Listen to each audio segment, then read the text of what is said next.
Assalamualaikum warahmatullahi wabarakatuh.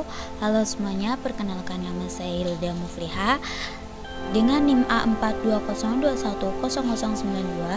Saya dari kelas B Program Studi Pendidikan Biologi Fakultas Keguruan dan Ilmu Pendidikan Universitas Muhammadiyah Surakarta.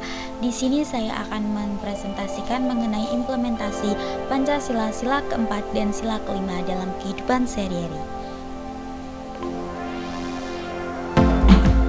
Sila keempat berbunyi kerakyatan yang dipimpin oleh hikmat, kebijaksanaan dalam permusyawaratan perwakilan.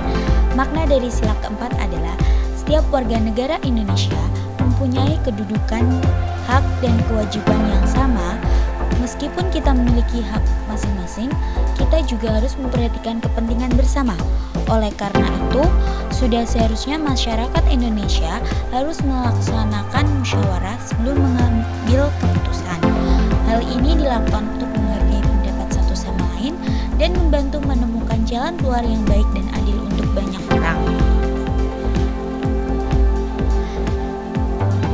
Kepala banteng menjadi simbol sila keempat.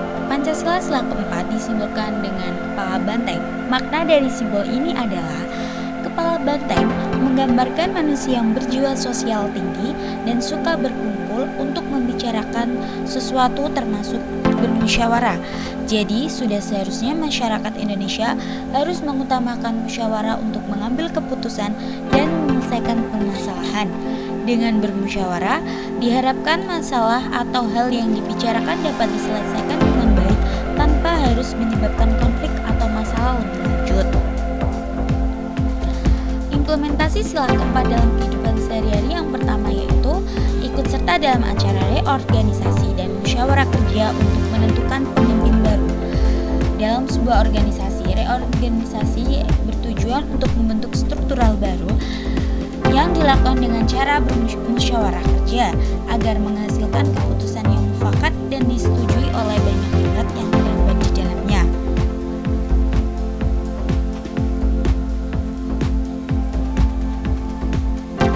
Yang kedua yaitu mengutamakan kepentingan bersama.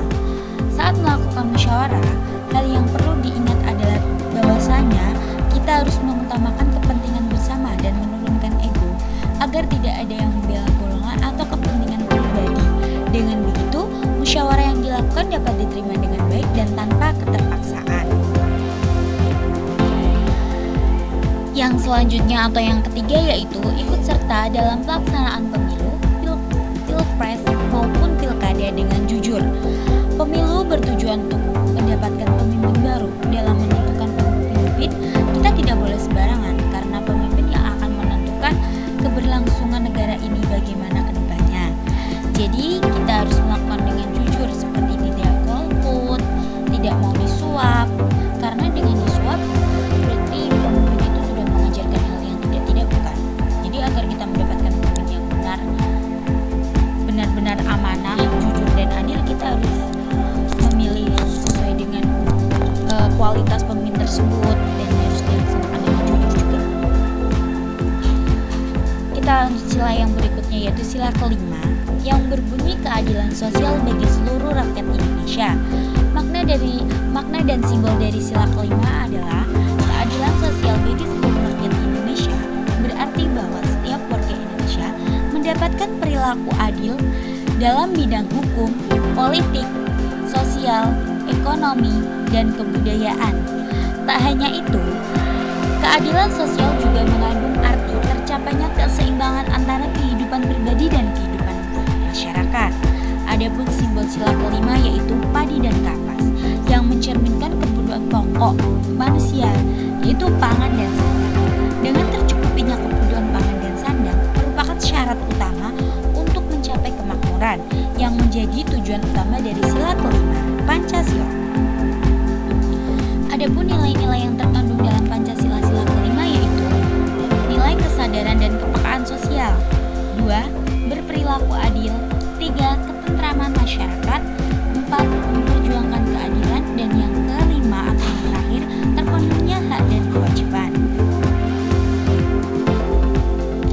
Adapun implementasi Pancasila sila kelima dalam kehidupan sehari-hari yang pertama yaitu mengembangkan sikap adil adil sangatlah diperlukan seperti maraknya kasus yang terjadi di Indonesia saat ini. Banyak sekali para penegak hukum yang kurang tegas dalam memberikan hukuman terhadap para tersangka. Sedangkan dalam sila kelima Pancasila, keadilan itu sangat diperlukan bagi warga negara Indonesia tanpa terkecuali, tanpa pandang bulu. Sudah seharusnya penegak hukum Indonesia memperjelas bagaimana tersangka itu harus dihukum. Tidak boleh menerima suapan atau bahkan memandang orang ini kaya, orang ini miskin. Jangan sampai itu terjadi. Yang kedua yaitu menjaga keseimbangan antara hak dan kewajiban. Sebagai warga Indonesia yang baik, kita harus bisa menyeimbangkan antara hak dan kewajiban. Seperti contohnya kita telah menikmati fasilitas negara yang sudah menjadi hak kita. Jadi kita tidak boleh melupakan kewajiban kita sebagai warga negara.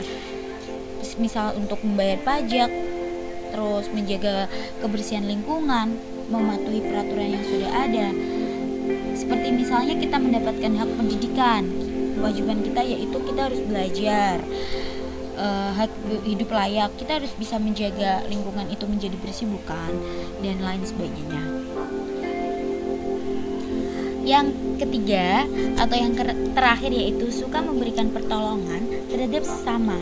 Memberikan pertolongan bisa berupa bantuan tenaga, waktu, ataupun dana.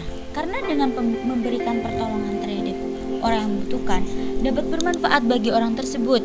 Jika semakin banyak orang yang sadar akan pentingnya sikap tolong-menolong, akan menjadikan negara ini menjadi negara yang rukun, tentram dan damai.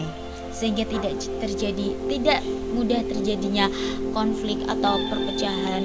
Misalnya kita diadu domba karena kita menjadi negara yang tentram dan damai. Sekian dari saya, terima kasih atas perhatiannya. Kurang lebihnya saya mohon maaf apabila ada kesalahan.